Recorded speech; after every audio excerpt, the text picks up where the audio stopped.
Hey, happy Thursday, everybody. You are listening to Mental Fitness Matters. I am your host, Tracy Alston, and this is WSIC Radio. Happy Thursday. I hope everybody is having a great week, continuing to stay safe, taking care of your families, taking care of yourselves, taking care of the community.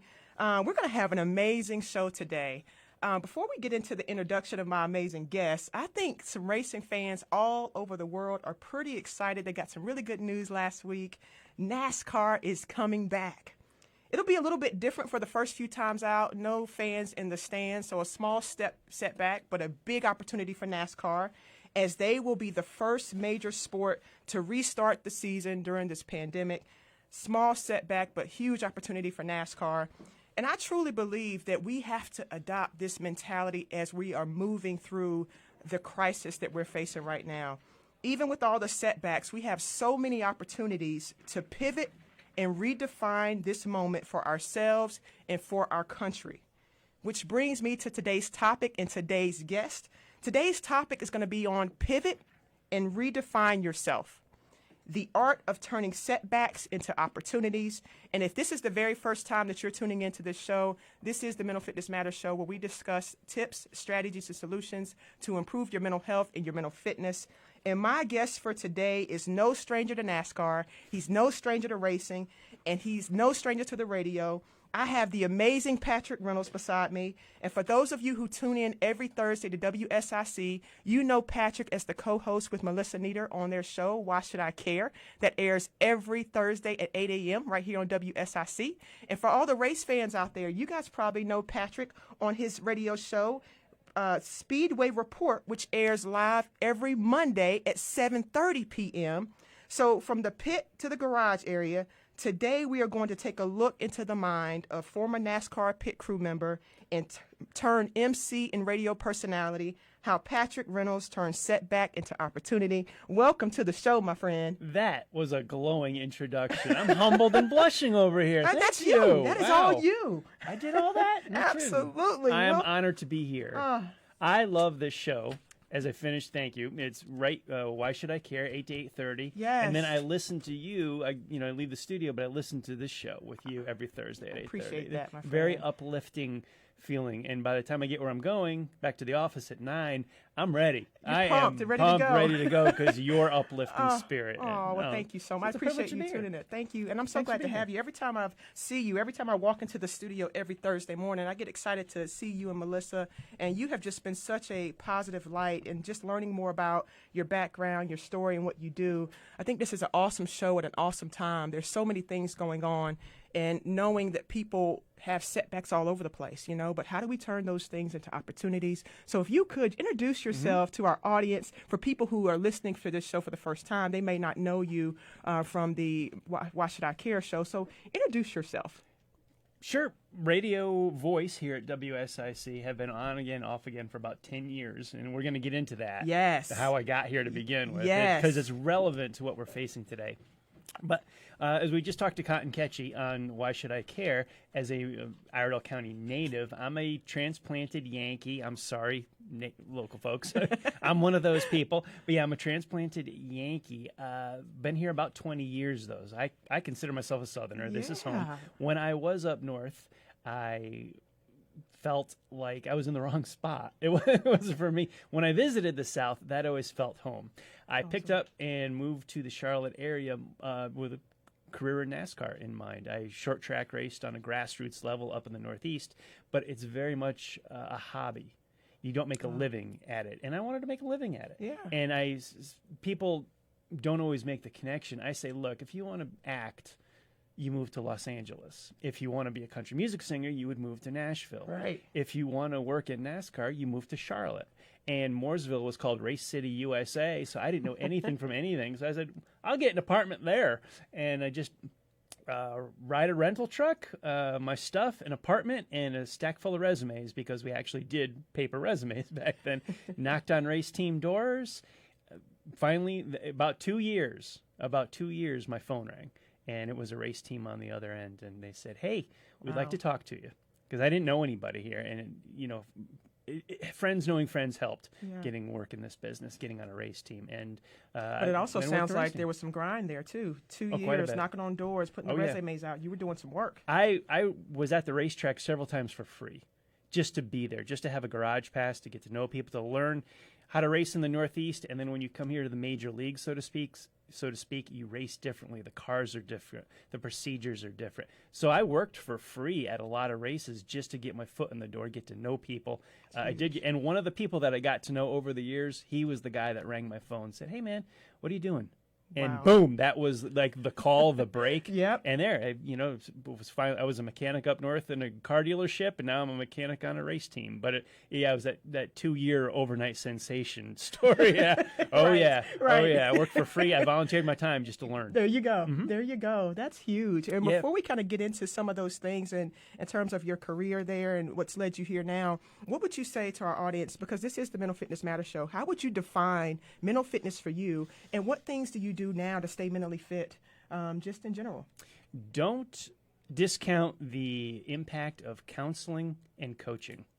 Outside people coming to you, as you well know, really, literally. But don't discount that. I finally, after years and years, we all have our internal struggles, mental struggles that we face. Don't be afraid to be part of a team and assemble your team and do what they say. I know a lot of people, they'll read and they'll hear this about the basics of breathing, of journaling, of being grateful, write it down type of things. And people go, yeah, I hear that. And they roll their eyes a little bit, even silently. Like, you know, I'm rolling my eyes in my head, even though I'm looking at you in the eye. And I go, yeah, sure about that. It's not hippy-dippy mystic stuff. It really does help.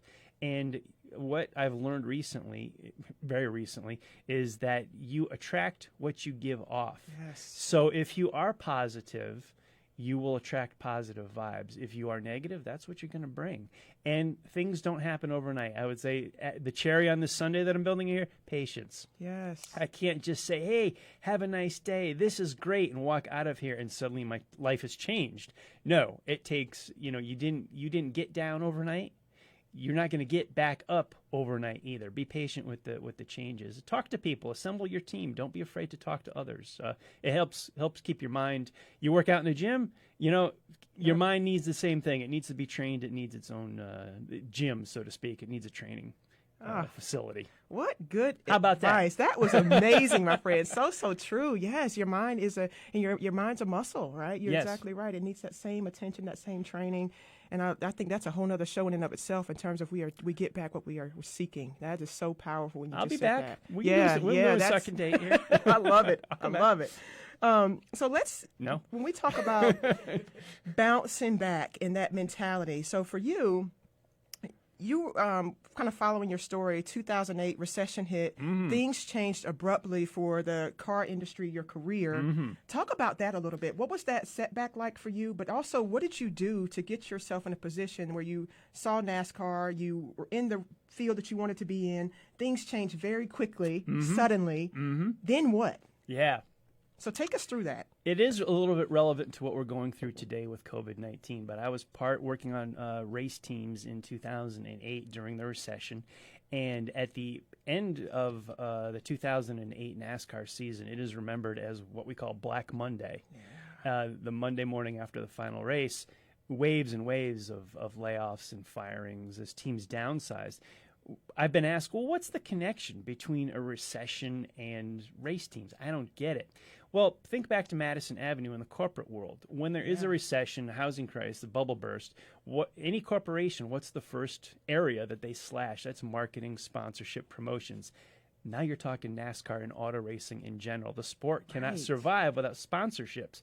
Bingo, there's your apples to apples comparison. People don't know that in 2020, there's about half as many people in the garage area working on teams that have just dried up and gone away than there were in 2008. Wow. There's a lot of, when I was a kid growing up and I'd watch it on TV, 40 cars would take the green flag. That was 40 different places that you could potentially go to work. Now these fields take a green flag with these multi-car teams that have been consolidated and bought. There's maybe double-digit numbers where you can actually go to work. There's less jobs out there. and it just changed. Wow. So that happened to me is like control it, not worry, but be concerned about what you can control, but let go of the things you can't control. This was something I couldn't control. Boom, I'm out of a job. My toolbox is being loaded up. And so where do I go? Right. Well, I knocked on race team doors for a long time. No, we're not hiring. We just let everybody go. Everybody in my phone, all my buddies, hey man, I need a job. They're out of work too. Everybody's so what do you do? Again, here's my magic 2-year marker. I was out of work for about 2 years on unemployment. I looked at all the race teams, handed out all the resumes. I couldn't make anything happen. It was down to I need a job. I was applying online to corporate entities just here in Mooresville, or I live in Mooresville, but Statesville, just local stuff. Huntersville, what have you. I was applying that. And what I did is similar to what we're talking about with the mental aspect of it. Assemble a team.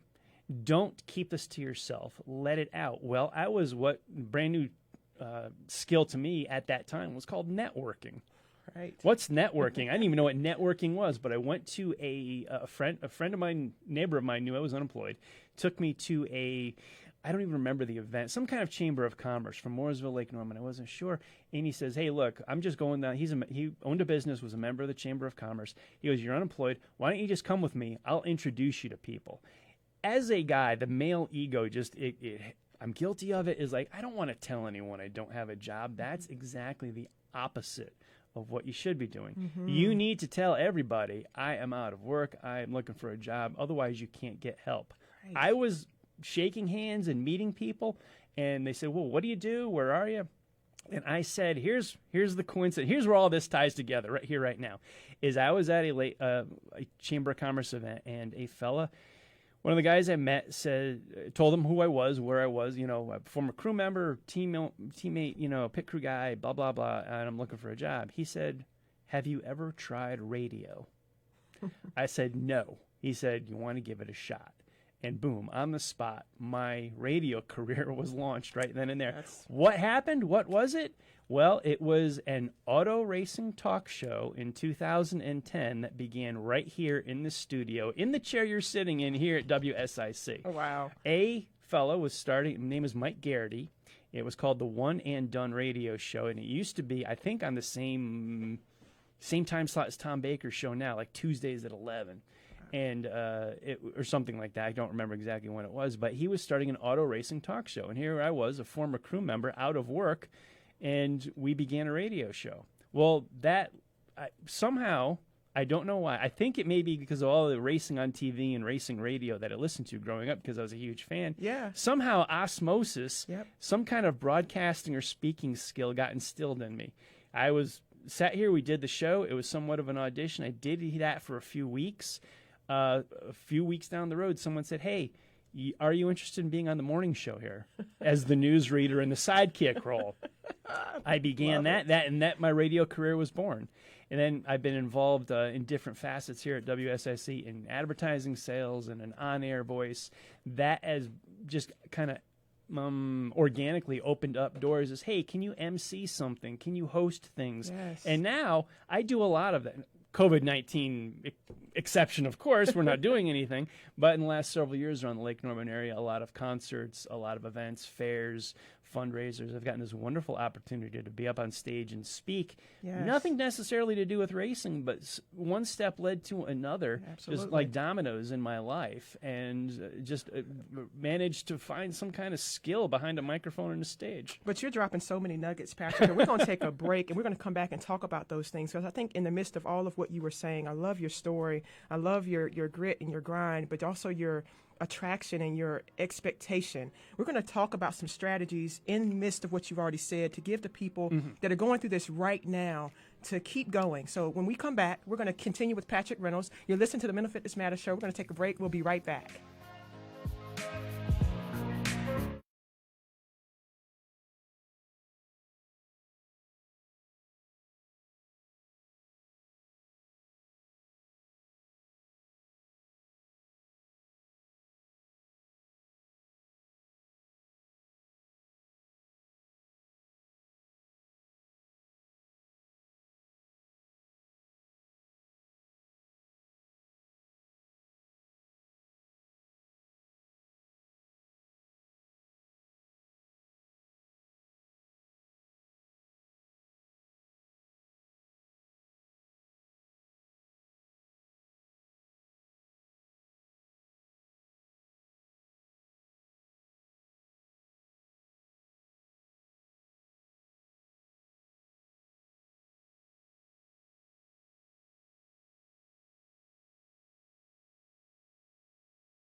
got that ability welcome here. back. You've also got the ability to, again, switch out the icon sets to make it look, Tracy Alston, and I am here with the amazing Patrick Reynolds, and we are talking about how to pivot and redefine yourself, the art of turning setbacks to opportunities.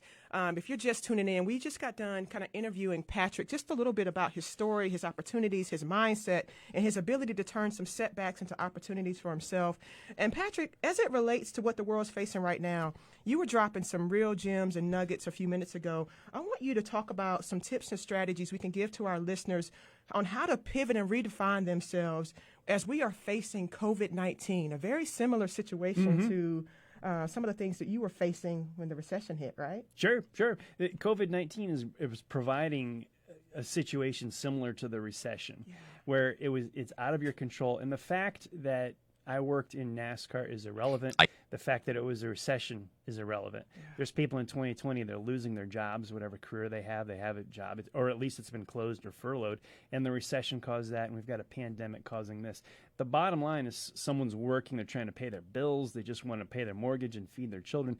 The details don't really matter. The situation is similar. And what I used in 2008, and it's through hindsight, I see this. At the time, sure, I had worry, I had concern and anxiety about every day if I could find a job. But what I did in that networking story is I finally opened myself up to be open for an opportunity. I put myself out there. I got chill bumps. You see that? I do see those. Look at that. Look at that. Goosebumps. Yes. Say that again. I don't think I can. I don't want to shock you too much. Make yourself available to opportunity, and by making yourself vulnerable. We want to keep the shields up. We want to protect ourselves, and we don't want to let anybody know we're weak. So that male ego jumps in there. I'm not going to tell anyone I'm unemployed. I don't want to ask for a job. You do need to. Male or female, is like you drop your shields, make yourself vulnerable. And a lot of what I'm dropping here, pivoting, architecting, rebuilding, is like a coach told me that. Counselors told me that. These aren't magic words that, wow, this guy's a genius, he came up with this. No. I've got people that I talk to that help me, that give me words of wisdom. They're the ones that, one, have taught me, two, are still currently teaching me this. I'm not perfect at it. I still work at it because I'm trying, but you need to make yourself open to opportunity. Sitting inside, moping, being depressed and sad, I get it. I understand it. I did it. That is not the way forward. That is not the solution. The solution is getting out there. And I did it through networking. One way to do it. There's other ways to do it, too. And I love those points, Patrick. So what you're saying, as you just said, which should be a T-shirt, make yourself vulnerable so you can make yourself available. Really getting out and opening yourself up to opportunities. Because, yes, if you're sitting back waiting for something to happen or come to you, you're missing that opportunity that things could be right in front of your face, but you're not putting yourself out there to even receive it if you are closed off. I love that. In my original story, I was waiting for the phone to ring while I was trying to get a job on a race team. But that word waiting, I was waiting for the phone to ring, but I wasn't sitting still. It took 2 years of working and giving away almost every weekend and almost every night, working for free to get the opportunity to happen. Something similar will happen here. You are waiting for your phone to ring for your next opportunity, but don't wait. I think that's even referenced in the Bible, wait on the Lord. And I think people misinterpret the waiting as sitting around doing nothing. Oof. Don't do that. Yes, you need to wait. You can't force things. You do need to be patient, and they will happen in their own time. However, you got to make yourself available, make yourself vulnerable, be ready to receive. Don't just shut yourself out. I love that. And like you said, don't be afraid to seek support. What you like. Others, and from coaches, from counselors, from a support team, because in the midst of that communication and in the midst of that community, answers can be found right in the midst of all those things. That's important. That's powerful. So opportunities are here. Setback to opportunity. When we think about, I was actually reading this book by Stephanie and Amma Martson. It's called Type R, Transformative Resilience for Thriving in a Turbulent World. They talked about the difference between resilience and transformative resilience. Resilience is the ability to move on despite a setback. Transformative resilience is the ability to improve because of a setback. I think that is key for us. If we're just trying to recover, right, trying to get up, we should be trying to thrive. And right now we have to realize that we have an opportunity to do just that. In the midst of this setback that we're all facing, we're all going through this together in some form or fashion. We shouldn't be looking to just get through. Let's just wait to see what happens. There's so much doing that can take place, and that's what you're talking about. Get active, do something, seek supports. This could be an opportunity for a lot of people if they We've also play got it right. Yes. We're down, you have the time. I can't tell you how many things just are on my mind, or always on my mind. Man, if I just had the time. Now you have the time. Right. Yeah, job, whatever it is. And fortunately, I'm actually blessed right now that, I have kept working. My paychecks haven't stopped. So I speak from that point of view right now. I want full disclosure on people now. Not everybody's in the same position as I was. People also spoke to me in 2008 that did not lose their job, did not take a pay cut, just how it works. Life isn't fair. Yeah. We don't all get the same reaction to that. But this could be an opportunity. You have to look hard for that silver lining in the clouds here, but there can be there. What do you want to do? Do you want to make that change? Is that someday, maybe sometime, maybe someday? We all have these thoughts going through our head. This could be, I'm not saying it definitely is, but this could be the time to learn something, to step into something new. Just like mine. I had no goal to go to this networking event. I'm going to be a radio host. That's what I want to do. I was just open to a suggestion, to an idea, to a possible path, to learn something new. Lo and behold, it did. What I drew from, actually, when I finally got on the air and get on stage a little bit was, believe it or not, back when I was in school, I did a lot of theater. Yeah. And it tapped into, boy, you know what? I haven't felt this way since I was a teenager. And so I had so much fun doing all those plays and musicals. I graduated school. I never did anything with it, but it was rolling around in the back of my head. It's like poking at me. Dude, this was fun. Go do it. And suddenly, you want to try radio? Sure. And lo and behold, some theater aspect deep within me resurfaced after all those decades. Connecting the dots. Wow, this is fun. And lo and behold, started to make money at it. Good, great. And you're good at it, my friend. Well, and thanks. You're really good at it. And I want people to know, we have about a minute and a half, 2 minutes left. How do people see you, reach you, connect with you? What types of show? I know you do some MC work around Lake Norman. When we get back to the normalcy of things, you'll probably be back out there. But how can people find you? Several ways. SpeedwayReport.com is where my podcasts are stored. SpeedwayReport.com, and then social media. Yes. I'm all over social media. Look at Patrick Reynolds or Speedway Report. That's on Facebook, on Twitter, LinkedIn, YouTube. That's it. Pull up your browser, search my name with Speedway Report. You'll get a hold of me and shoot me a message. That's fine if you ever want to talk or hit me up for anything. I'm pretty open. Be happy to talk, especially about this topic. If I can help anybody, I'd be happy to. Well, I think you have helped so many of us, and I'm just so grateful and thankful that you've been a part of the show today, buddy. So good to hear your story. Thank you for sharing with our community. Guys, setback to opportunity. Pivot and redefine yourself. It's a moment. You have it. Take it.